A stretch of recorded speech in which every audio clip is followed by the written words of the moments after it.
চারদিকে বেজে চলছে সাইরেন, যুদ্ধের আতঙ্ক ছড়িয়ে পড়েছে সব দিকে, আর মানুষ যেদিকে পারছে প্রাণ বাঁচাতে ছোটাছুটি করছে চারদিকে।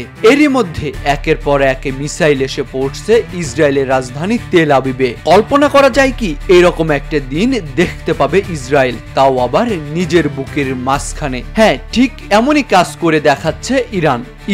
ইরানের ভূখণ্ডে হামলার প্রতিশোধ নিতে ইরান ছুড়েছে তার ব্যালিস্টিক ক্ষেপণাস্ত্র, আর এতেই ইসরায়েলের বুক যেন ঝাঁঝরা হয়ে যাচ্ছে।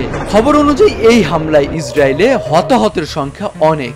মধ্যপ্রাচ্যের ইরান ইসরায়েলের এই যুদ্ধ কি তাদের মাঝেই থাকবে নাকি ছড়িয়ে পড়বে অন্যান্য আরব দেশেও? এটাই কি তবে তৃতীয় বিশ্বযুদ্ধের শুরু?